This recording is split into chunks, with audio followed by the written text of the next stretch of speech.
अस्सलामु अलैकुम वरहमतुल्लाहि वबरकातुह।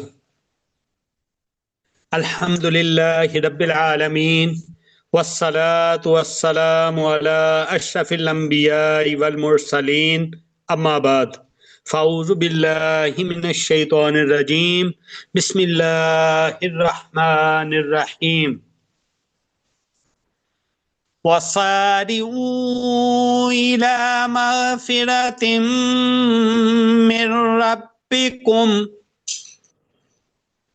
वसारिऊ इला मग़फ़िरतिम मिर रब्बिकुम व जन्नतिन अर्ज़ुहस समावात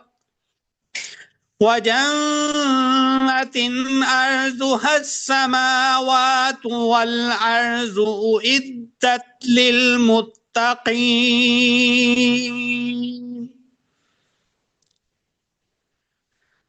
वसारिऊ इला मग़फ़िरतिम मिर रब्बिकुम व जन्नतिन अर्ज़ुहस समावातु वल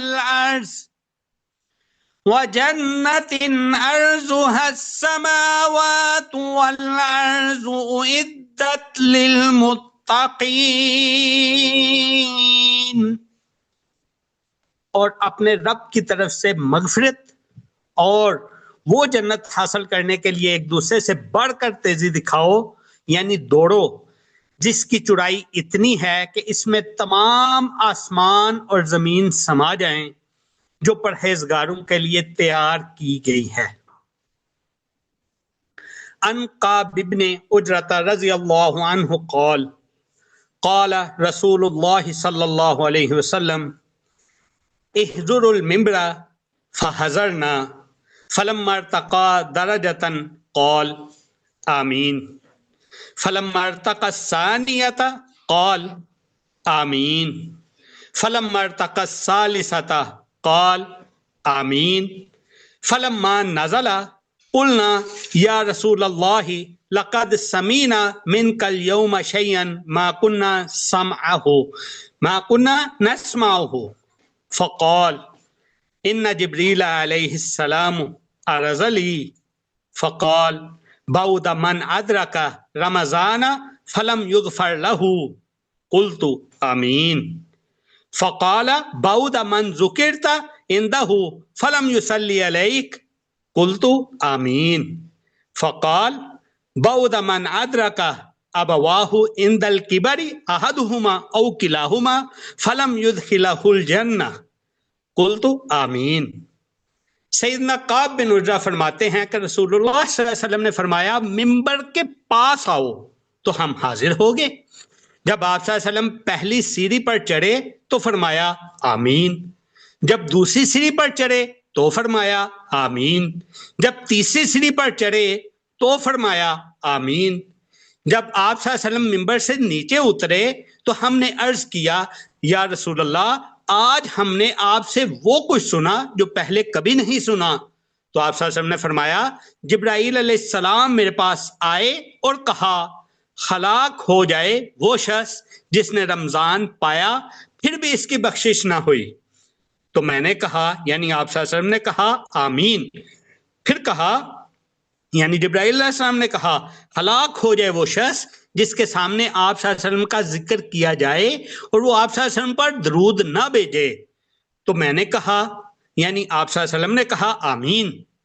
फिर कहा, हलाक हो जाए वो शख्स जिसके माँ बाप या इनमें से कोई एक बुढ़ापे को पहुंचे फिर भी वो इन्हें राजी करके जन्नत में दाखिल ना हो सका। तो मैंने कहा आमीन, यानी या अल्लाह कबूल फरमा, ऐसा ही हो।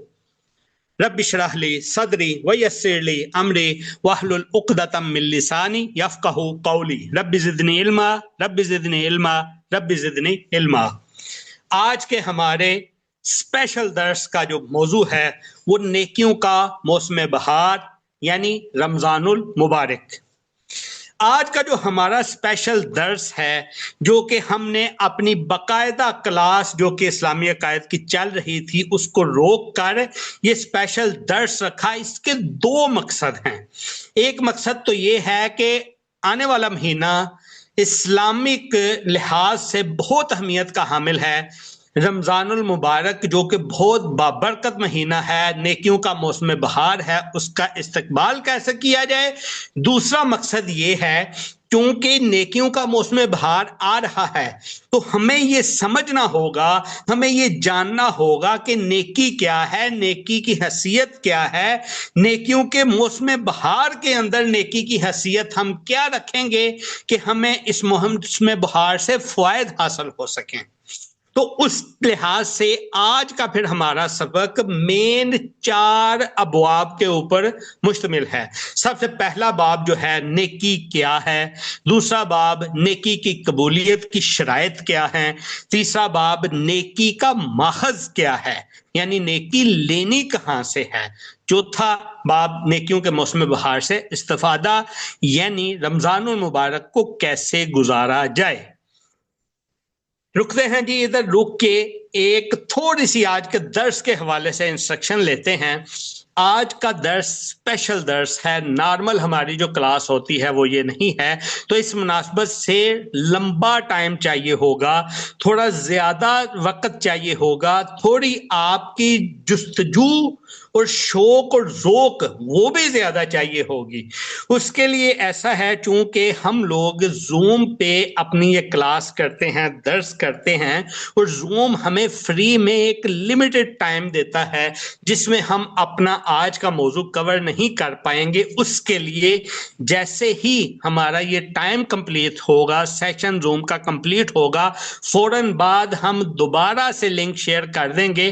5 मिनट के अंदर अंदर तमाम लोग दोबारा से उस लिंक से ज्वाइन करें और आज के दर्स को, स्पेशल दर्स को मुकम्मल सुने और ध्यान दें। जी शुरू करते हैं हम अपने सबसे पहले बाब को, नेकी क्या है। अच्छा, ये स्पेशल दर्स रखने की वजह क्या बनी, इस पे भी थोड़ी सी रोशनी डालते हुए हम आगे चलते हैं। वजह ये बनी कि पीछे 15 शाबान को शब बारात आमतौर पे हमारे मुआशरे में जो मशहूर है वो गुजरी, और लोगों ने उसके ऊपर अपनी तरफ से बढ़ चढ़ के नेकियां करने की कोशिश की, अपनी तरफ से बढ़ चढ़ के भलाइयां करने की कोशिश की। कुछ लोगों ने बहुत ज्यादा उसमें सदके किए, कुछ लोगों ने रातें जागी, कुछ ने रोजे रखे। तो ये सारी चीज, और फिर उसमें ये था कि हम उसी वक्त या तो बात कर लेते या फिर थोड़ा सा उसको हम हमेशा के लिए इस मसले को सुलझा लेते, सीख लेते। उसके लिए हमने ये एक दर्स रखा। तो उस दर्स के हवाले से हमने 4 बाब अपने रखे, जिनमें सबसे पहला बाब हमारा नेकी क्या है, हम उसको देखते हैं जी। तो सबसे पहले है जी नेकी क्या है। नेकी बेसिकली उर्दू और फारसी जबान का लफ्ज है, जो कि अगर हम उर्दू और फारसी जबान में ही रहते हुए देखें तो नेकी को भलाई, अच्छाई या अच्छे काम के माना में इस्तेमाल किया जाता है। उर्दू और फारसी में नेकी को भलाई, अच्छाई या अच्छे काम के माना में इस्तेमाल किया जाता है। हमारा दीन चूंकि दीन इस्लाम जो है वो नबी रहमत सल्लल्लाहु अलैहि वसल्लम पर अरबी जुबान में नाजल हुआ, तो अगर तो ये नेकी फारसी और उर्दू का लफ्ज है तो अरबी में भी कोई इसका लफ्ज तो होगा ना। तो अरबी में नेकी के लिए जो अल्फाज इस्तेमाल होते हैं उनमें खैरुन है, बिर्रुन है, एहसानुन है, यानी खैर का मतलब भलाई है, बिर्रुन का मतलब परहेजगारी है, एहसान का मतलब है एहसान करना, भलाई करना, अच्छा बर्ताव करना। अहलुल हक उलमा जो हैं उन्होंने अल बिर्रु यानी अल बिर्रु की तारीफ, नेकी की तारीफ क्या की है।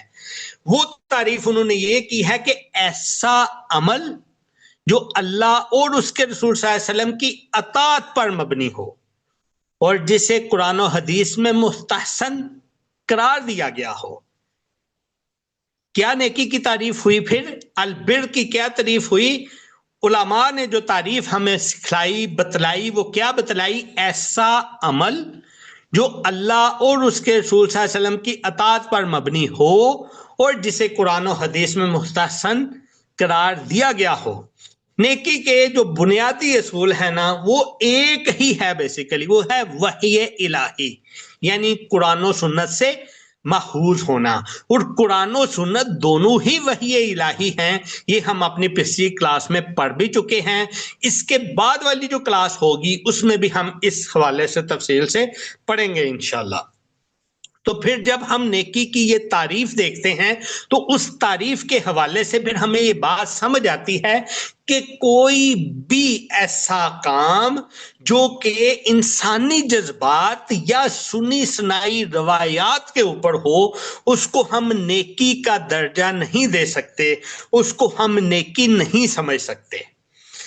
अब नेकी, चूंकि हमने जिस तरह इसकी तारीफ बयान की कि नेकी अलबिर की तारीफ ये है कि ऐसा अमल जो अल्लाह और उसके रसूल सल्लल्लाहु अलैहि वसल्लम की अताअत पर मबनी हो, जिसे कुरान और हदीस में मुस्तहसन करार दिया गया हो, तो फिर हमें इसके दलाइल भी तो कुरान और हदीस से ही चाहिए होंगे। तो इस हवाले से हम सबसे पहले दलाइल कुरान के दलाइल लेते हैं, कुरान के दलाइल की बात करते हैं, उसके बाद फिर हम अपने अहादीस के दलाइल की बात करेंगे कि नेकी के अहादीस से क्या दलाइल हैं और कुरान में क्या दलाइल हैं। सबसे पहले कुरान में दलाइल सूरतुल बकरा की आयत नंबर 177 के मुताबिक, लैसल बिर्रा अन तुवल्लू वुजूहकुम क़िबलल मशरिक़ि वल मग़रिब वलाकिन्नल बिर्रा मन आमना बिल्लाहि वल यौमिल आखिरि वल मलाइकति वल किताबि वन नबिय्यीन वातल माला अला हुब्बिहि ज़ाविल कुर्बा वल यतामा वल मसाकीना वब्नस सबील वस्साइलीना वफिर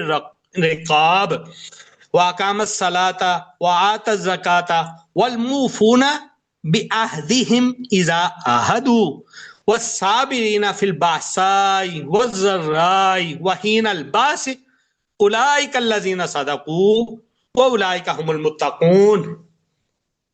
सारी अच्छाई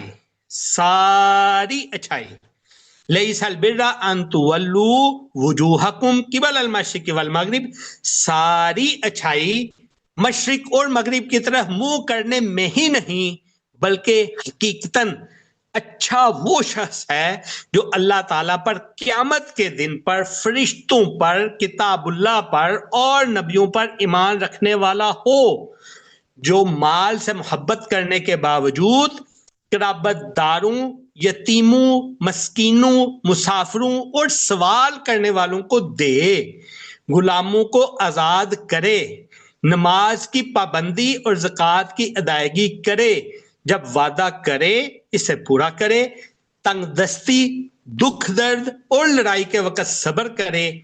यही सच्चे लोग और यही परहेजगार हैं। जैसे हमने अलबिर का तर्जमा देखा था ना, अलबिर उनका परहेजगार, तो इस आयत के अंदर आयत नंबर 177 अल बकरा की, इसमें पूरी नेकी की तारीफ बयान की गई है कि नेकी है क्या। पूरा जामे तारीफ नेकी की आ गई कि नेकी है क्या। नेकी किसी खास तरफ मुंह करके सिर्फ कोई इबादत या एक्शन का नाम नहीं है, बल्कि नेकी एक पूरा प्लान है। वो प्लान क्या चीज है जी?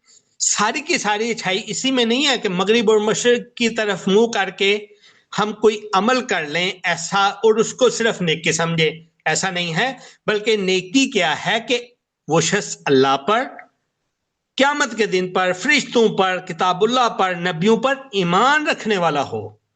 अब उसके पास माल है, दुनिया में हमें बहुत सारी चीजों से मोहब्बत होती है, लेकिन हर एक, कोई माने या ना माने, माल एक ऐसी चीज है, उसकी मोहब्बत हर इंसान के दिल के अंदर बाकी सारी चीजों से ज्यादा हुई नजर आती है, खास तौर पे इस मादियत के दौर के अंदर।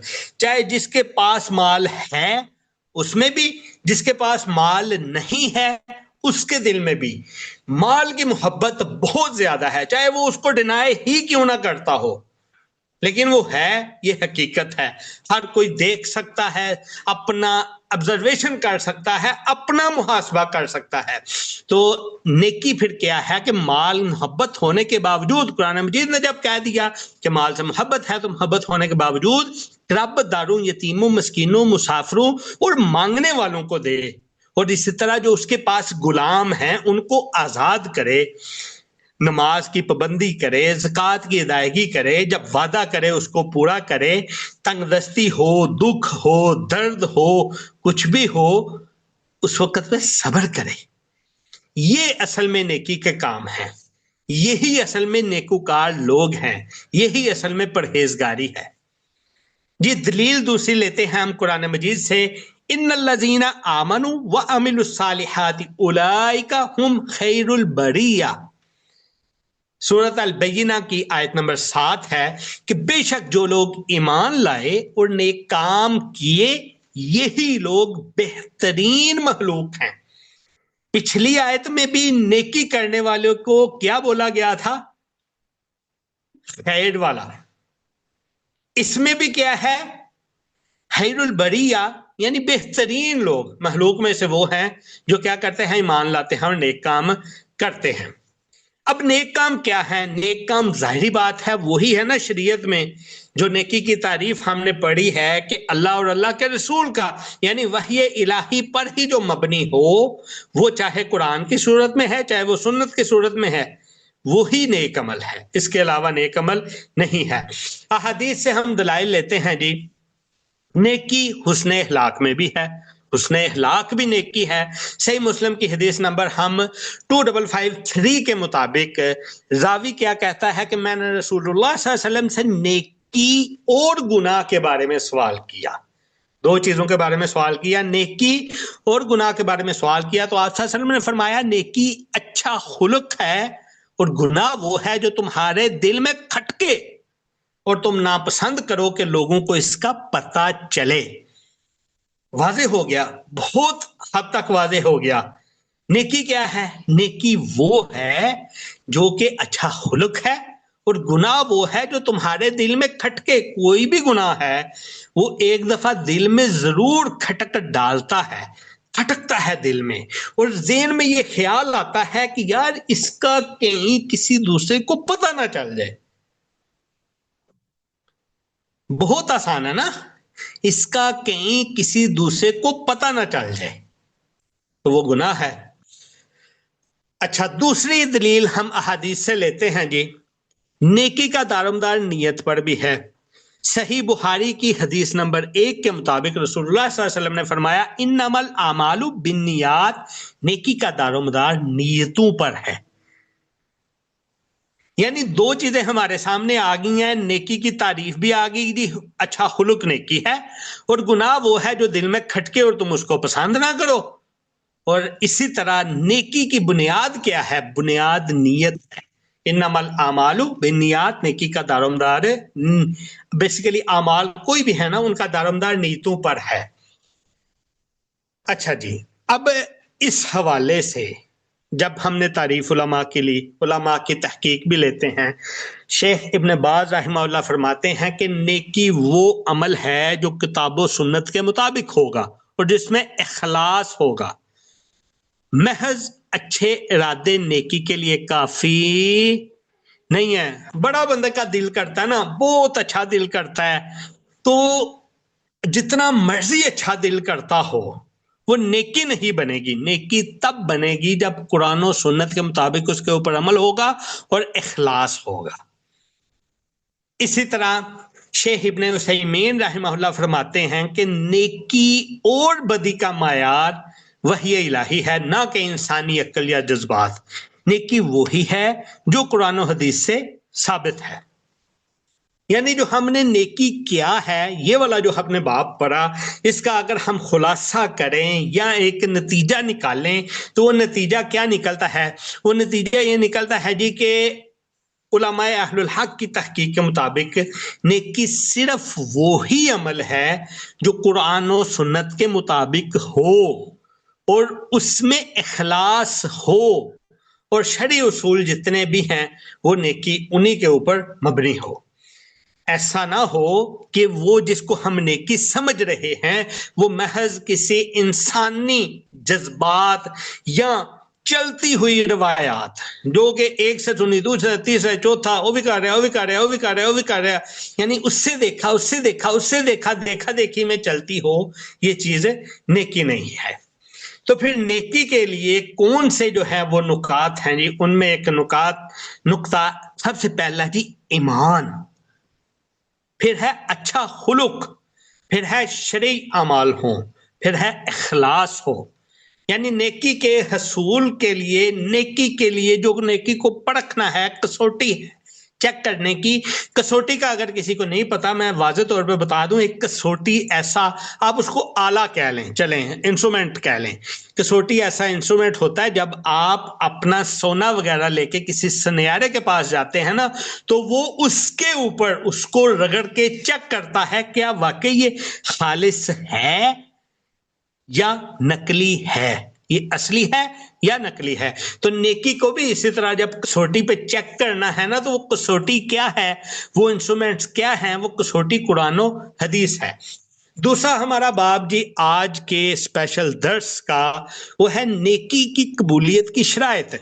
नेकी तो हमने समझ लिया जी, नेकी कुरान और सुन्नत के मुताबिक है, कुरान और हदीस में जिसका जिक्र है, जो उसके ऊपर मबनी है, वो नेकी है। अब नेकी तो कर ली है, तो क्या हर नेकी कबूल हो जाएगी, या नेकी की कबूलियत के लिए कोई खास शराइत हैं? अगर उन शराइत के ऊपर नेकी पूरी उतरती है तो फिर कबूल होगी, अगर नहीं पूरी उतरती तो फिर कबूल नहीं होगी। इस बाब में हम यही समझेंगे कि नेकी कैसे इस तरह की होगी कि वो कबूल हो जाए।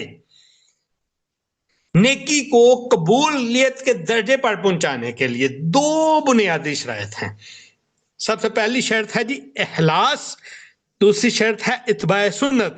यानी इखलास वो खालस नेकी जो है अल्लाह ताला के लिए की गई हो, उसमें किसी किस्म की कोई रियाकारी ना हो।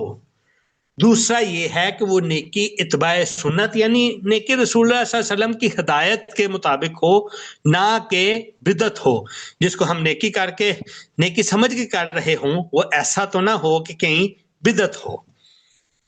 अच्छा जी, जाहिरी बात है जब हम बात सारी कुरान और हदीस से कर रहे हैं, दलाइल से कर रहे हैं, तो इसके भी हम शराइत के दलाइल भी लेंगे, कुरान और हदीस से लेंगे। सूरतुल बैयिना की पिछली हमने आयत नंबर 7 की बात की थी, अब हम सूरतुल बैयिना की आयत नंबर 5 की बात करते हैं कि कुरान मजीद में इखलास यानी नेकी सिर्फ अल्लाह के लिए हो। अल्लाह ताला ने क्या कहा है, वमा उमिरु इल्ला लियाबुदुल्लाह मुखलिसीना लहुद्दीन हुनफा व युकीमुस सलाता व यूतुज़ ज़काता व ज़ालिका दीनुल क़य्यिम।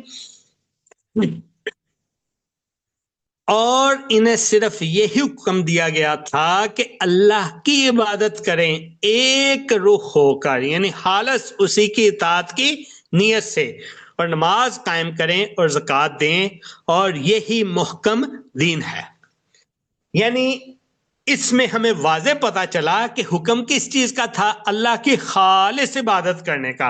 वमा उमिरु इल्ला लियाबुदुल्लाह मुखलिसीना लहुद्दीन, कैसे होकर, हुनाफा हनीफ होकर या क्रूह होकर। दूसरी दलील सूरत अहज़ाब की आयत नंबर 21 से,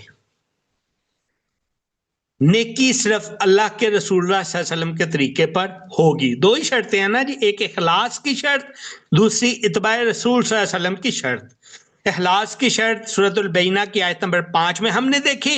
अब तरीके की शर्त, इत्तिबा की शर्त सूरत अल अहज़ाब की आयत नंबर 21 में, लक़द कान लकुम फ़ी रसूलिल्लाहि उस्वतुन हसना लिमन कान यर्जुल्लाह वल यौमल आखिरा व ज़करल्लाह कसीरा। अलबत्ता तहकीक तुम्हारे लिए रसूलुल्लाह में बेहतरीन नमूना है जो अल्लाह और क़यामत के दिन की उम्मीद रखता है और अल्लाह को बहुत याद करता है। यानी शर्त क्या है कि जो क़यामत के दिन की उम्मीद रखता है और अल्लाह को याद रख रहा है, उसके लिए बेहतरीन नमूना क्या है, प्यारे पैगंबर सल्लल्लाहु अलैहि वसल्लम का तरीका। तीसरी जगह से इखलास की दलील लेते हैं जी, सूरतुल कहफ की आयत नंबर 110, कुल इन्नमा अना बशरुम मिस्लुकुम यूहा इलैया अन्नमा इलाहुकुम इलाहुम वाहिद फमन कान यर्जुल्लाह लिक़ा रब्बिही फलयअमल अमलन सालिहन वला युश्रिक बिइबादति रब्बिही अहदा।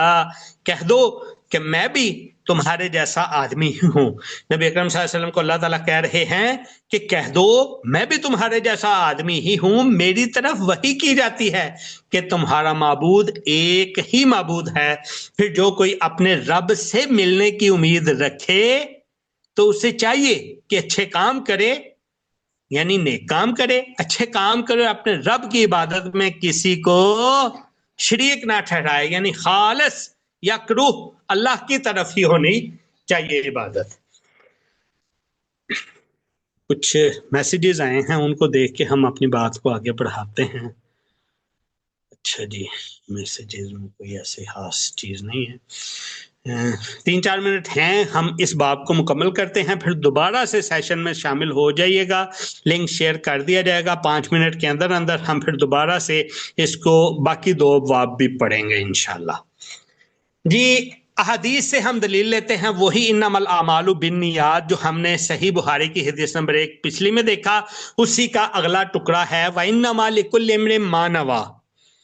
हर अमल का दारोमदार नियत पर है। अगर नियत अल्लाह की रजा हो तो वो नेकी कबूल होगी, और अगर नियत दिखावा है या दुनियावी मुफाद है तो वो भी मिल जाएगा, लेकिन नेकी नहीं होगी, वो नेकी मरदूद होगी, रद्द होगी। वाज़ेह तौर पे है ना, वइन्नमा लिकुल्लि इम्रिन मा नवा, यानी जिसकी कोशिश करोगे आप, जिसकी नियत की होगी काम वैसा ही होगा। अगर नेकी की नियत है, दिखावा नहीं है, रियाकारी नहीं है, तो फिर नेकी कबूल होगी, अदरवाइज वो रद्द कर दी जाएगी। दूसरी दलील जी सुनन नसाई की सही हदीस 31-40 के मुताबिक नबी करीम सल्लल्लाहु अलैहि वसल्लम ने फरमाया इन्नल्लाह ला यक़बलु मिनल अमली इल्ला मा कान लहु खालिसन वब्तुगिया बिही वजहुह। अल्लाह सिर्फ वही अमल कबूल करता है जो खालिसतन अल्लाह के लिए किया जाए और जिसमें सिर्फ इसकी रजा मतलूब हो। शर्त क्या हम पढ़ रहे हैं दूसरे बाब में कि नेकी कबूल तब होगी जब वो इखलास पर मबनी होगी, जब वो इत्बाए सुन्नत पर मबनी होगी। तो इस हमें दूसरी हदीस जो हमने 31-40 नसाई की देखी, इसमें क्या है, अल्लाह सिर्फ वही अमल कबूल करता है जो खालिसतन अल्लाह के लिए किया जाए और जिसमें सिर्फ उसकी रजा मतलूब हो। तीसरी दलील हम लेते हैं जी मुस्नद अहमद की हदीस नंबर 23630 के मुताबिक, रियाकारी यानी दिखावे की नेकी को नबी अकरम सल्लल्लाहु अलैहि वसल्लम ने छोटा शिरक कहा है, और शिरक ही ऐसा गुनाह है जो अल्लाह ताला माफ नहीं करेगा। इसके अलावा जितने गुनाह कर लो आप, जितने मर्जी गुनाह कर लो, अगर अल्लाह चाहेगा तो उनको माफ कर देगा, लेकिन शिरक ऐसा गुनाह है जिसको अल्लाह ताला माफ नहीं करेगा। तो दिखावे की नेकी को, रियाकारी को नबी अकरम सल्लल्लाहु अलैहि वसल्लम ने छोटा शिरक करार दिया। अगली दलील सही मुस्लिम की 1718 यानी 17-18 नंबर हदीस के मुताबिक क्या है जी, मन अमिला अमलन लैसा अलैहि अमरुना फहुवा रद्द। जिसने कोई ऐसा अमल किया जो हमारे तरीके पर नहीं, वो मरदूद है, यानी नाकाबिल कबूल है। नबी रहमत सल्लल्लाहु अलैहि वसल्लम ने क्या कहा कि जिसने ऐसा कोई अमल किया जो हमारे तरीके पर नहीं है, यानी इत्बाए सुन्नत में नहीं है, तो वो मरदूद है, कबूल नहीं होगा। दलील नंबर 5 सही बुखारी की 2697 हदीस के मुताबिक है, मन अहदसा फी अमरिना हाजा मा लैसा मिन्हु फहुवा रद्द। ये भी पिछली हदीस की तरह से मतलब वही है, अल्फाज चेंज हैं। जो दीन में कोई नया अमल इजाद करे वो नाकाबिले कबूल है। दलील नंबर 6 सुनन अबू दाऊद की सही हदीस 4607 के मुताबिक नबी करीम सल्लल्लाहु अलैहि वसल्लम ने फिर वही हदीस के जो भी नया काम होगा, वय्याकुम व मुहदसातिल उमूरी फइन्न कुल्ल मुहदसतिन बिदअ व कुल्ल बिदअतिन ज़लाला व कुल्ल ज़लालतुन फिन्नार। अच्छा, इसके ऊपर अगला बाब हमारा ज़रा तफसीली है, हम इसको देख लेंगे। फौरन हम खुलासा कर लेते हैं इस बाब का कि खुलासे में मेन दो ही चीजें हैं जी, दो ही शर्तें हैं। अगर आप लोग चाहते हैं कि आपकी नेकियां कबूल हो तो सबसे पहली शर्त इखलास से नीयत हो, खालस अल्लाह के लिए नेकी की गई हो, लोगों को दिखाने के लिए ना की गई हो, मुआशरे में राइज नेकी जो समझी जाती है वो ना की गई हो, खालिस अल्लाह के लिए नेकी की गई हो इखलास के साथ। दूसरी शर्त है इत्बाए सुन्नत, इत्बाए सुन्नत। मिलते हैं जी अगले सेशन में, और कोशिश कीजिएगा सब जल्दी से जल्दी जो है उस सेशन में शामिल हो जाएं। 5 मिनट के अंदर अंदर लिंक शेयर कर दिया जाएगा। अस्सलामु अलैकुम वरहमतुल्लाहि वबरकातुहू। अस्सलामु अलैकुम वरहमतुल्लाहि वबरकातुहू। जी, आज के स्पेशल दर्स के दूसरे सेशन के अंदर एक ब्रेक के बाद अल्हम्दुलिल्लाहि रब्बिल आलमीन वस्सलातु वस्सलामु अला अशरफिल अंबिया वल मुरसलीन, अम्मा बाद। जी, ऐसा है कि हमारे आज के जो 4 बाब थे उनमें से 2 बाब हमने पढ़ लिए। पहला बाब ये था कि नेकी क्या है, दूसरा बाब था हमारा कि नेकी की कबूलियत की शराइत क्या है, और अब तीसरा बाब हमारा ये है कि नेकी का माखज क्या है, नेकी लेनी कहाँ से है, नेकी क्या चीज है ये तो हमने पता कर लिया। अब नेकी लेनी कहाँ से है, कि कौन हमें बताएगा कि ये काम कर लो ये काम नेकी है, या कौन हमें ये बताएगा कि ये काम ना करना, ये काम ना करना नेकी है। ठीक है, इसकी हम इस बाब में सीखेंगे और बात करेंगे। अब नेकी का अपोजिट जो है वो क्या बनता है, बदी बनती है। लेकिन जो अपोजिट होता है उसको पहचानना बड़ा आसान काम होता है, वो पहचान लिया जाता है। लेकिन जब हम बात करें कि एक ही चीज की 2 शक्लें नजर आ रही हों तो उसको कैसे पहचाना जाए, ये मुश्किल काम है। यानी मुलम्माकारी की गई हो, अगर एक सोना है और एक पित्तल है, लेकिन पित्तल के ऊपर सोने का रंग चढ़ाया गया है, तो अब कैसे पहचान होगी कि असल सोना क्या है और पित्तल क्या है कि जिसको सोना करके पेश किया जा रहा है। तो फिर हमने जो डिस्कस करनी है वो क्या चीज डिस्कस करनी है, नेकी या बदी नहीं। आज का हमारा टॉपिक नेकी है। लेकिन चूंकि नेकी हमें बिदअत यानी मुलम्माकारी की हुई चीज भी नेकी के तौर पे पेश की जा रही है, तो हम फिर इसको डिस्कस करेंगे कि हम ये पहचानेंगे कि नेकी क्या है और बिदअत क्या है, नेकी क्या है और बिदअत क्या है, हम ये चीज पहचानेंगे। अच्छा, सबसे पहले जी हम पता लगाते हैं कि नेकी और बिदअत में फर्क क्या है, कि मुलम्माकारी का पता कैसे चलेगा।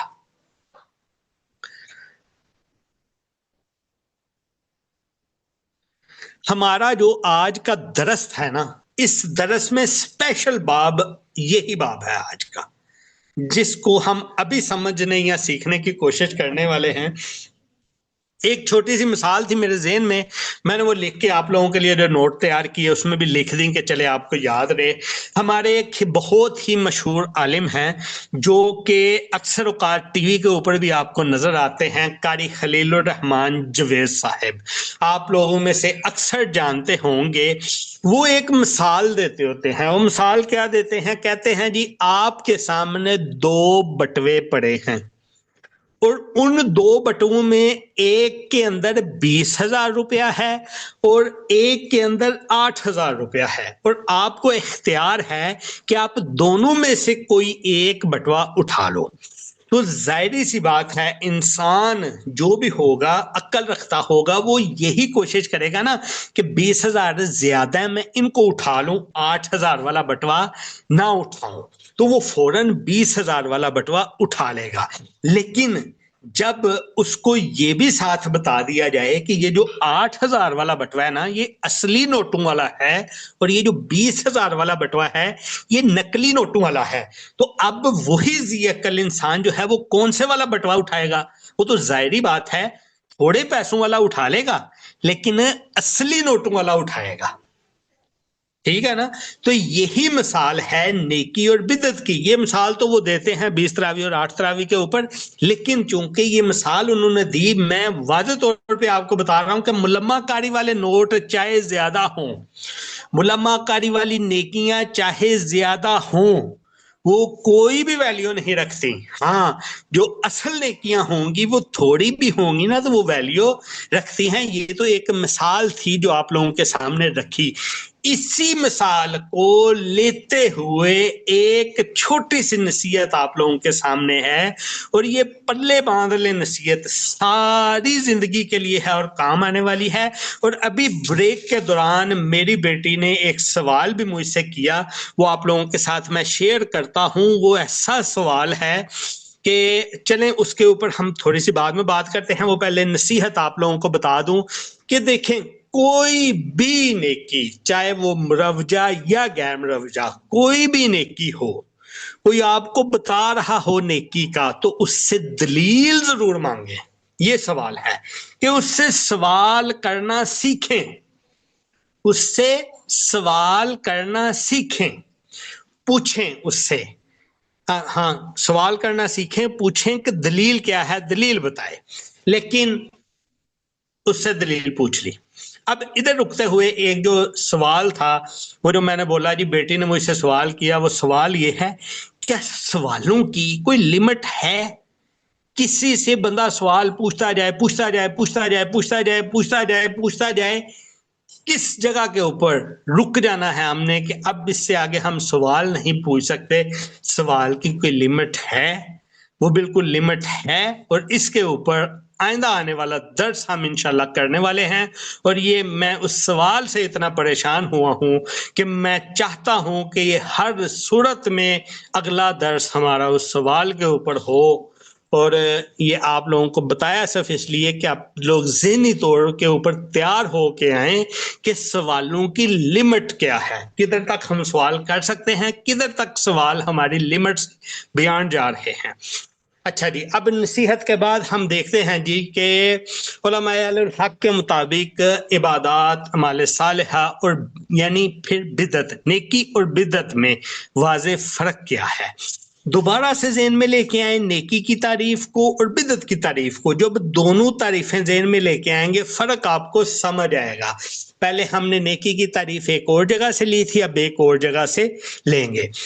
नेकी की तारीफ क्या है जी? ऐसा अमल है जो अल्लाह और अल्लाह के रसूल सल्लल्लाहु अलैहि वसल्लम की इताअत में किया जाए, जिसकी बुनियाद सिर्फ और सिर्फ कुरान और हदीस हो। नेकी के लिए हयात तैयबा यानी अजर की बिशारत है। जो भी बंदा फिर नेकी करेगा उसको हयात तैयबा यानी अजर की फिर बिशारत है। कैसे? अल्लाह ताला ने फरमाया, मन अमिला सॉलिहन मिन ज़करिन औ उनसा व हुवा मुमिनुन फलनुहयियन्नहु हयातन तय्यिबा वलनजज़ियन्नहुम अजरहुम बिअहसनी मा कानू यामलून। सूरत अन-नहल की आयत नंबर 97 में अल्लाह ताला क्या फरमाता है? जिसने नेक काम किया, मर्द हो या औरत हो, और वो ईमान भी रखता है, तो हम इससे जरूर अच्छी जिंदगी बसर कराएंगे। यानी हयात तैयबा से मुराद दुनियावी और आखिरत दोनों की अच्छी जिंदगी आप ले सकते हैं। यानी उनका हक उन्हें बदले में देंगे, उनके अच्छे कामों के इवज जो वो करते हैं। ये नेकी की तारीफ में है कि जिसने नेकी की, मर्द और औरत होगा, उसको उसका बदला अच्छी जिंदगी के तौर पर, हयात तैयबा के तौर के ऊपर उसके अजर में मिल जाएगा। बिदत की तारीफ इसके मुकाबले में क्या है जी? बिदत वो नया तरीका या अमल है जो दीन में शामिल कर लिया जाए, हालांकि इसकी कोई बुनियाद कुरान और हदीस में नहीं है। अब ये शामिल तो कर लिया है, जो कुरान हदीस से मिला नहीं, तो होगा क्या फिर? बिदत के लिए सजा होगी जो कि अजाब अलीम के, कैसा डरावा है? अजाब अलीम का डरावा है। नेकी के लिए क्या है? हयात तैयबा यानी अजर की बिशारत है। बिदत के लिए क्या है? सजा है, यानी अजाब अलीम है। अल्लाह ताला फरमाता है जी, अम लहुम शुरकाउ शरउ लहुम मिनद्दीनी मा लम यज़न बिहिल्लाह वलौला कलिमतुल फस्ली लकुज़िया बैनहुम व इन्न ज़ालिमीना लहुम अज़ाबुन अलीम। सूरह शुरा की आयत नंबर 21 के मुताबिक अल्लाह ताला क्या फरमाता है, क्या उनके और शरीक हैं जिन्होंने उनके लिए दीन का वो तरीका निकाला है जिसकी अल्लाह ने इजाजत नहीं दी। और अगर फैसला का वादा ना हुआ होता तो इनका दुनिया ही में फैसला हो गया होता। और बेशक जालिमों के लिए दर्दनाक अजाब है। वाज़े तौर पे अल्लाह ताला इस आयत में सूरह शुरा की 21 नंबर आयत में क्या कह रहे हैं कि यानी जो काम ऐसा करेगा, दीन का ऐसा तरीका निकालेगा जिसकी इजाजत अल्लाह ने नहीं दी, तो वो क्या कोई शरीक है और जो वो तरीका उनको बता रहे हैं, यानी वो तरीका बताने वाले को अल्लाह ताला शरीक करार दे रहे हैं। और साथ में अल्लाह ताला ये एक तंबीह कर रहे हैं कि अगर इस चीज का फैसला ना हो गया होता ना कि पूछा जाना है, क़यामत आनी है, तो दुनिया में ही इसका फैसला कर दिया जाता। ठीक है, अल्लाह ताला ने अगर ये वादा ना किया होता, वलौला कलिमतुल फसली लकुज़िया बैनहुम व इन्न ज़ालिमीन लहुम अज़ाबुन अलीम, तो फिर दुनिया में ही अल्लाह ताला ऐसे जालिमों को अज़ाब अलीम दे देता। नबी अकरम सल्लल्लाहु अलैहि वसल्लम ने भी क्या फरमाया जी, जो पीछे हम पढ़ भी चुके हैं, इय्याकुम व मुहदसातिल उमूरी फ़इन्ना कुल्ला मुहदसतिन बिदअ व कुल्ला बिदअतिन ज़लाला। दीन में हर नया काम कोई भी हो उससे बचो, क्योंकि हर नया काम बिदअत है और बिदअत गुमराही है। निशानियां क्या हैं जी? नेकी की निशानियां तो हमने पीछे देख ली, नेकी क्या है हमें। बिद्दत की निशानियां क्या हैं? बिद्दत की जो निशानियां हैं जी, दीन में कोई भी नया काम होगा जिसकी असल नबी अकरम सल्लल्लाहु अलैहि वसल्लम के ज़माने में ना मिली हो, चाहे वो सहाबा से, चाहे वो नबी अकरम सल्लल्लाहु अलैहि वसल्लम से, ताबियों से, तबा ताबी से, किसी से जो नहीं मिली ना, वो नया काम है और वो बिद्दत है। कोई ऐसा काम भी करे जो नेकी समझ कर करे, जो नबी अकरम सल्लल्लाहु अलैहि वसल्लम सहाबा से ना मिला, वो भी बिदअत है। फिर कोई ऐसा अमल जिसको नमाज रोजे की तरह अपनी जिंदगी में लाजमी समझ लो, जबकि उसकी असल नबी रहमत सल्लल्लाहु अलैहि वसल्लम से ना मिलती हो, वो भी बिदअत है। अब बिदअत और नेकी में फर्क क्या है, डिफरेंशिएट कैसे किया जाएगा नेकी और बिदअत, इसकी मुलम्माकारी पहचानने के लिए कुरान और हदीस से जो साबित होगा वो नेकी होगी, और जो कुरान और हदीस से साबित नहीं होगा, बाद में चीज आई, नई चीज आई, वो बिदअत होगी। अल्लाह और उसके रसूल सल्लल्लाहु अलैहि वसल्लम की जो अतात पर मबनी चीज होगी वो नेकी होगी। जो अपनी जाती ख्वाहिश या हमारे रस्म और रिवाज में जो शामिल है या लोगों ने हमें बता दी, वो बिदअत है। इसी तरह जो नेकी होगी तो नेकी का अजर सवाब मिलता है, इसके मुकाबले में जब बिदअत होगी तो बिदअत का तो गुमराही ही है और गुनाह ही मिलेगा गुमराही का। नेकी जो है वो हमें सहाबा से मिल जाती है, ताबईन से मिल जाती है, आइमा इकराम के अमल से मिल जाती है, लेकिन बिदअत की तरफ हमें जाएं, बिदअत ना हमें सहाबा ना ताबईन के किसी के अमल से हमें वो बिदअत नहीं मिल रही होती। नेकी की अगर हम कुछ मिसालें देखें तो नमाज नेकी है, रोज़ा नेकी है, ज़कात नेकी है, हज नेकी है, तिलावत कुरान पाक नेकी है, जिक्र और दुआ नेकी है, लेकिन हर एक के लिए फिर सबूत कुरान और हदीस से ही चाहिए। वालिदैन की खिदमत करना नेकी है, सिला रहमी करना नेकी है, सदकात व खैरात करना नेकी है, लेकिन फिर दोबारा वही शर्तें हैं जो पीछे हम पढ़ के आ चुके हैं कि इखलास भी होगा और इत्बाए सुन्नत भी होगा। नबी करीम सल्लल्लाहु अलैहि वसल्लम का फरमान है जी, मन तमस्सका बिसुन्नती इंदा फसादी उम्मती फलहु अजरु मियता शहीद। यानी जिसने मेरी सुन्नत को मजबूती से थाम लिया, किस वक्त जब मेरी उम्मत में फसाद फैल जाए, तो उससे 100 शहीदों के बराबर अजर मिलेगा। नेकी के ऊपर रहने का अजर कितना है और कब, जब फसाद फैल जाए। फसाद किस चीज का? जाहिरी बात है मुलम्माकारियों का फसाद और फसाद, उसमें जो नेकी पे अमल करेगा ना, उसको 100 शहीदों के बराबर अजर मिलेगा। बिदत की मिसालें आमतौर पे अगर हम देखें, जैसे उर्स देखते हैं, आप 11वियाँ देखते हैं, मिलाद देखते हैं, और जितने गैर शरीफ वज़ाइफ हैं, अज़कार हैं, जिनका सबूत नबी अकरम रहमत सल्लल्लाहु अलैहि वसल्लम से नहीं मिलता, वो हम देखते हैं। कोई भी और जिस तरह की नई नई इबादतें जो हैं वो नजर आती हैं, ये सारी चीजें बिदात में शामिल हैं। और इनका नतीजा क्या है? नबी अकरम सल्लल्लाहु अलैहि वसल्लम ने मन अहदसा फी अमरिना हाजा मा लैसा मिनहु फहुवा रद्दुन, यानी जो भी कोई ऐसा काम होगा जिसने कोई नया काम हमारे दीन में शामिल किया, वो रद्द होना है, वो कबूल नहीं होना, वो मरदूद होना है। अच्छा जी, अब बिदत और नेकी को कंट्रोवर्शियल करने के लिए ना, इसको बिल्कुल घुड़मुड़ करने के लिए कुछ इश्कालात, कुछ सवालात डाले जाते हैं लोगों के ज़हनों में, और उनके फिर जवाब भी तो होने चाहिए। मसलन सवाल डाले जाती हैं, जी मस्जिद दे स्पीकर भी तो बाद ही आए ने ना, तो फिर वो भी तो बिदत ने, और पखे भी तो चला के तुसी नमाज पढ़ते जी, उदू तो पखे नहीं सन, ये भी तो बिदत ने। या स्पीकर हैं, पंखे हैं, या दीगर सहूलतें हैं, फिर वो भी बिदत है या वो बिदत नहीं है?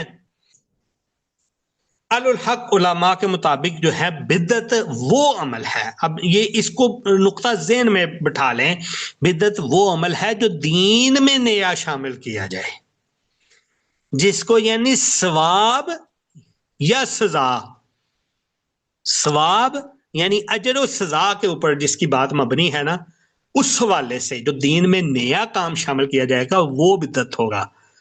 ठीक है, ऐसा अमल जो दीन में नया शामिल किया जाए और उसको इबादत समझा जाए, जबकि उस इबादत का कोई कुरान और हदीस में जिक्र ना हो। अब बात सुने, कोई भी बंदा जो है वो मस्जिद में स्पीकर का अगर इस्तेमाल करता है, क्या उसको सवाब समझ के स्पीकर का इस्तेमाल करता है, या सिर्फ ये समझ के इस्तेमाल करता है कि मेरी आवाज दूर चली जाए, एक जरिया, एक सहूलत? पंखा, क्या पंखे को सवाब की नीयत से चलाया जाता है, या इस नीयत से चलाया जाता है कि चले मेरी आसानी के लिए, मुझे इबादत करने में आसानी होगी, मैं कोई जिक्र अज़कार कर रहा हूँ, पंखा चला होगा, आसानी से कर लूंगा, गर्मी नहीं लगेगी, डिस्टर्ब नहीं होऊंगा। स्वाब चाहे पंखा चल रहा है या नहीं चल रहा, स्वाब का तो इससे कोई ताल्लुक नहीं। हाँ, दीन में जो चीज नई शामिल की गई है और उसको इबादत समझा जा रहा है, यानी सजाओ जजा का उसके ऊपर कोई उम्मीद लगाए बैठे हैं, वो चीज बिदअत है। मिसालें इसकी पहले भी मिलती हैं, हम जेन में रख लेते हैं, लेकिन कुलिया यही जेन में रखा जाएगा कि जो जजा और सजा के लिए अमल किया जाएगा दीन में, वो बिदअत होती है। मिसाल है जी, मस्जिद में रोशनी करना, लाइटें हैं, नबी रहमत सल्लल्लाहु अलैहि वसल्लम के दौर में भी तो मशल जलती थी ना, उस वक्त वही मशल थी, वो जलती थी, बाद में चिराग आ गए, आजकल बल्ब हैं, कुमकुमे हैं। ठीक है, ये दीन में इजाफा नहीं है, ये सहूलत है। इसी तरह वजू के लिए नलके आ गए हैं, ठंडे पानी के इंतजाम आ गए हैं, पहले जो है वो लोटे आए, वो नहीं थे, चश्मे से पानी से वजू करते थे। ये सारी चीजें ये सहूलत के लिए हैं, ये आसानी के लिए हैं, इनका अजर व सवाब से कोई ताल्लुक नहीं है। इसी तरह कुरान किताबात हैं, मोबाइल ऐप्स हैं, ये सारी चीजें ये बिदात में शुमार नहीं होती।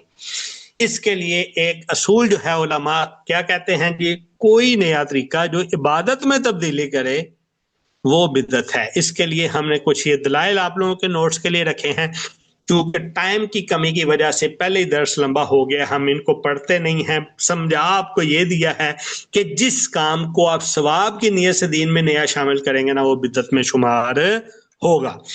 तो आज के हमारे इस बाब का जो खुलासा है, जो हमारा आज के स्पेशल दर्स का अहम हिस्सा था, अहम बाब था, वो यही था कि हम ये पहचान कर सकें कि कौन सी नेकी है और कौन सी नेकी मुलम्माकारी की हुई यानी बिद्दत है, हम इसमें पहचान करें।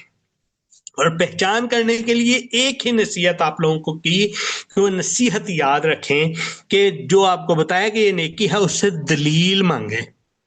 और दलील क्या है?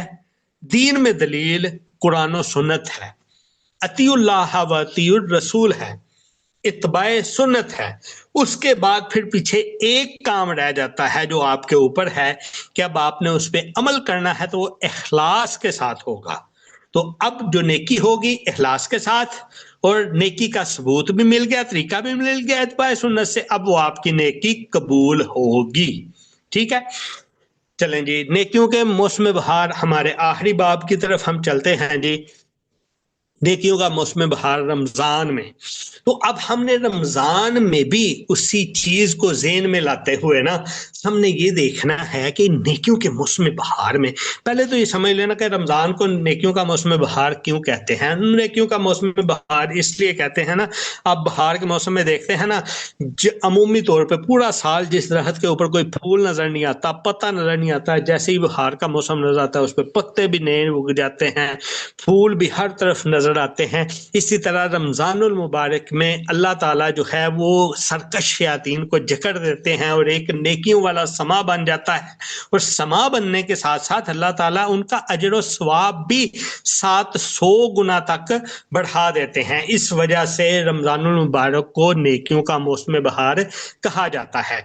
अब इस हवाले से तफसील तो है हम देखते नहीं, एक मेरा एक जाती वाकया है वो एंड पे मैं कोशिश करूंगा आपको बयान करूं कि टाइम हमारा किसी तरह इसमें कवर हो जाए और हम उसको बयान कर दें। जल्दी जल्दी हम चलते हैं अपने इस चैप्टर की तरफ जी। इसमें हम सबसे पहले ये देखें कि वो कौन से ऐसे काम हैं जिनको मुलम्माकारी करके यानी नेकी बनाकर हमारे सामने पेश किया गया है और वो नेकी असल में नहीं है। पहले हम वो देख लेते हैं, उनमें से कुछ मैंने आप लोगों के सामने रखे हैं जी, उनको हम देखते हैं। हाँ, पहले ये मैं आपको जिस तरह बता दिया मैंने, ये आप लोगों को नोट्स मिल जाएंगे, उसमें आप लोग तफसील से पढ़ भी लीजिएगा कि क्यों नेकियों का मौसम बहार है रमजान। एक तो कुरान जीद इसमें नाजल हुआ, इसमें जन्नत के दरवाजे भी खोल दिए जाते हैं, जहन्नुम के दरवाजे बंद कर दिए जाते हैं, शयातीन को कैद कर दिया जाता है, नेकियों का अजर बढ़ा दिया जाता है, और इसमें 1000 महीनों से बेहतर रात लैलतुल कदर भी है। इसमें रोजे, क़यामुल लैल, सदका, ये सारी चीजें बाइस मगफिरत हैं, रोजादार की दुआएं कबूल होती हैं, इस वजह से ये सारी पढ़ लें। हाँ, जो चीजें मुलम्माकारी की हुई हमारे सामने आती हैं ना, जो कि हम नेकी समझ रहे होते हैं, उनमें सबसे पहली चीज खत्मुल कुरान। जब अमूमी तौर के ऊपर रमजान में ये है कि हर एक तरावी में या वैसे भी कोशिश करता है कि कुरान मजीद पढ़ता है और उसको खत्म करता है। उसके बाद जो इज्तिमाई दुआ मांगने का रिवाज है ना, ये भी एक बिदअत है, ये कोई सबूत इसका मिलता नहीं है, ये एक बिदअत है। इसी तरह दूसरा 27वीं रात को ये ही समझ लेना कि ये शब कदर है, ये भी बिदअत में मबनी चीज है, इसमें कोई नेकी वाला तसव्वुर नहीं है। इसी तरह ये समझ लेना कि इफ्तार के वक्त कोई एक दुआ महसूस करके उसको इज्तिमाई तौर पर या कोई एक जिक्र महसूस करके उसको इज्तिमाई तौर पर किया जाए, ये भी एक बिदअत है, ये भी दीन में नहीं है। या चौथे नंबर पे हम 20 रकत तरावी जो है वो हम उसको फर्ज से भी ज्यादा करके तो वो समझ रहे होते हैं जी कि ये जी फर्ज से भी ज्यादा, ये एक चीज बिदअत है कि इसको फर्ज से भी ज्यादा अहमियत दे देना। इसी तरह रमजान मुबारक के आखिरी जुम्मा को जुम्मतुल विदा के तौर के ऊपर कह के खास इबादत इसमें करना, जैसे वो कज़ाए उम्री पढ़ते हैं, मखसूस नमाजें और भी पढ़ते हैं, तो वो लोगों का इकट्ठ करके अज़कार करते हैं, ये भी बिदअत है, बिदअत में शामिल है। इसी तरह जी रोजादार जो है वो के जी रोजे में मैं मसवाक नहीं करता, ये भी बिदअत है, क्योंकि जायज है मसवाक करना, ये भी बिदअत है। मैं ज़ाती तौर पे इसके ऊपर मैं कोई बहुत कमज़ोर हूँ, लेकिन ये बिदअत है। इत्काफ में गैर शरई पाबंदियाँ लगा लेना, जैसे जी ये खास यही जो है वो लिबास पहना जाएगा, खास इधर ही इत्काफ होता है, इधर नहीं होगा, ये होगा डिफरेंट। या दूसरी उसमें इत्काफ बैठते हुए जी फूलों के हार पहनाए जा रहे हैं, उठते हुए ये किया जा रहा है, ये सारी चीज़ें जो हैं वो बिदअत में शुमार होती हैं। फिर महसूस नवाफल अपने ही तय कर लेना कि रमजान में ये नवाफल पढ़ेंगे। मतलब सलातुत तस्बीह की बात है, सलातुत तस्बीह वैसे तो जायज़ है, लेकिन ख़ास तौर के ऊपर इसको सिर्फ उस रमजान में हिस्सा बना लेना, ये एक बिदअत है। इसी तरह ईद की रात को जाग के खास तौर पे इबादत करना, ये भी एक बिदअत है। इसी तरह ईद से पहले जो फितर देते हैं उसको इज्तिमाई तौर पर किसी एक महसूस तरीके से फितराना अदा करना, ये भी बिदअत में शुमार है। अब नेकियों का मौसम बहार से फायदा तो उठाना है, तो वो कैसे उठाया जाएगा? वो फायदा उठाने के लिए जो है वो फिर क्या काम है वो हम देखते हैं और उनको थोड़ा सा हम तफसील से देखते हैं। सबसे पहला काम है जो कुरान मजीद की कसरत से तिलावत की जाए। क्यों? वजह क्या है? अल्लाह ताला ने वाज़ेह तौर के ऊपर सूरत अल-बकरा आयत नंबर 185 में फरमाया, शहरु रमज़ान अल्लज़ी उन्ज़िला फ़ीहिल कुरआन हुदल लिन्नास, यानी रमजान का महीना जो है अल्लाह ताला ने कहा इसमें हमने कुरान को नाज़िल किया जो कि लोगों के लिए हिदायत है। हुदल लिन्नास व बय्यिनातिम मिनल हुदा वल फुरकान फमन शाहिदा मिनकुम शहरा फलियसुमहु। पहला जिक्र अल्लाह ताला ने आयत में किया कि कुरान मजीद है रमजान में जो कि नाज़िल हुआ। दूसरा क्या आ गया? जो बंदा भी मौजूद होगा रमजान में वो रोजा रखेगा। जो भी बंदा रमजान में मौजूद होगा वो रोजा रखेगा। क्या है? फमन शाहिदा मिनकुम मुशहरा फलियसुम, जो भी बंदा मौजूद होगा रमजान में वो रोजा रखेगा, चाहे वो मर्द है चाहे वो औरत है, जो भी है, जिसको सांस आ रहा है वो रोजा रखेगा, उसको चाहिए कि रोजा रखे। फिर आयत के अगले हिस्से में क्या है जी? वमन काना मरीजन, हाँ जो कोई मरीज है उसको छूट मिल गई, औ अला सफरिन, या कोई मुसाफिर है उसको भी छूट मिल गई। लेकिन क्या जान छूट गई? नहीं नहीं, छूट मिली कज़ा की। फायदतुन मिन अय्यामिन उखर, वो दूसरे दिनों में जो है आप गिनती उनकी पूरी करेगा। युरीदुल्लाहु बिकुमुल युस्रा, ये इसलिए है कि अल्लाह ताला तुम्हारे लिए आसानियां चाहता है। वला युरीदु बिकुमुल उस्र, अल्लाह तुम्हारे लिए मुश्किलात नहीं चाहता। वलितुकमिलुल इद्दता, ताकि ये किस लिए है कि उस गिनती को पूरा किया जाए जिन गिनती में आप बीमार थे या आप सफर पर थे।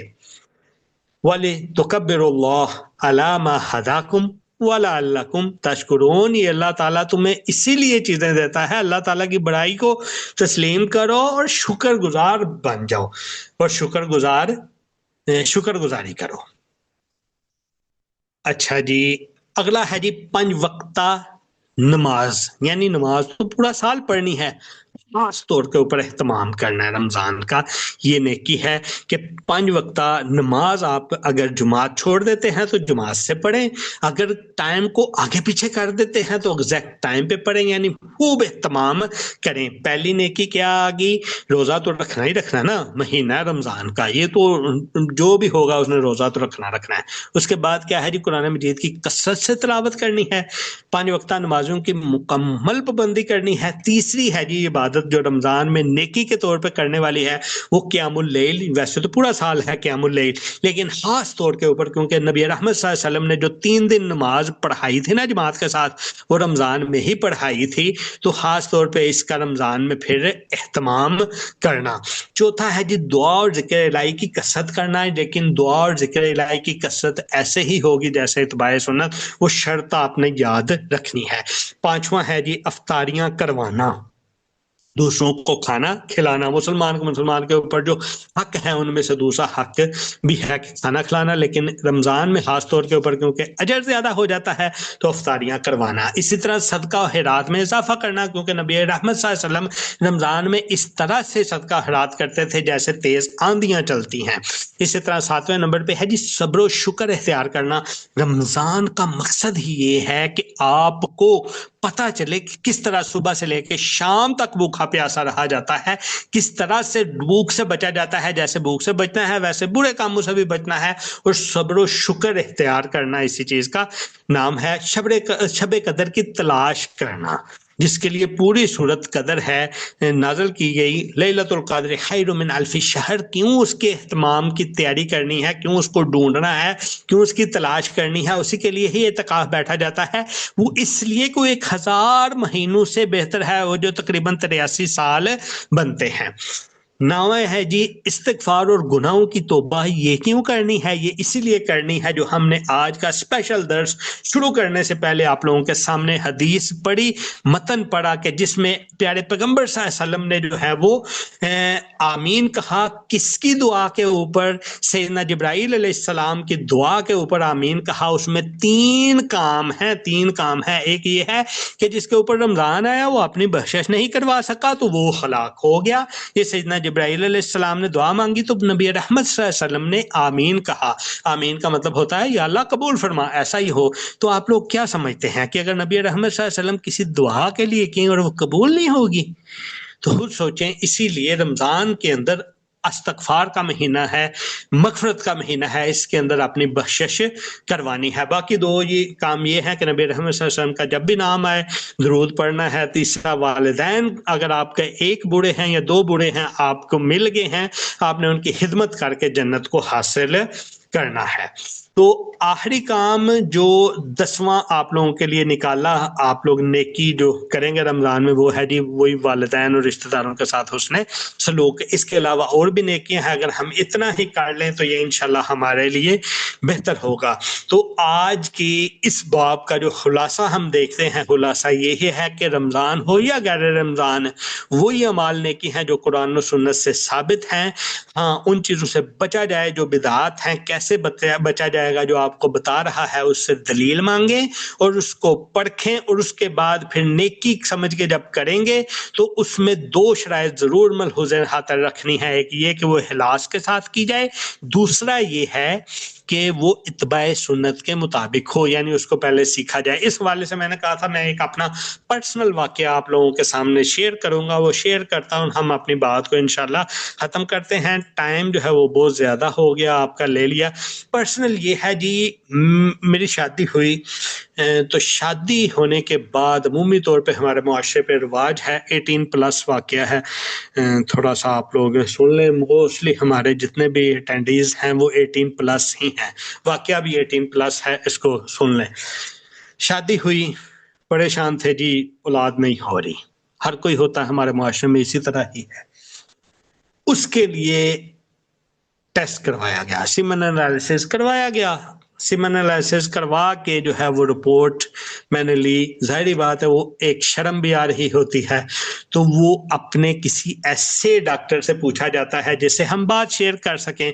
मैंने हमारे जो हैं मुदर्रिस हैं डॉक्टर अब्दुल वहीद खोखर साहब, मैंने उनसे जो है वो पूछा और उन्होंने एक फ़िक्रा मुझे बताया, और वो फ़िक्रा बहुत अच्छा और ज़िंदगी में याद आने वाला और रहने वाला और उसके काफ़ी सबक लेने वाला है। इसलिए मैं आपको सुना रहा हूं, आप भी उससे सबक लें।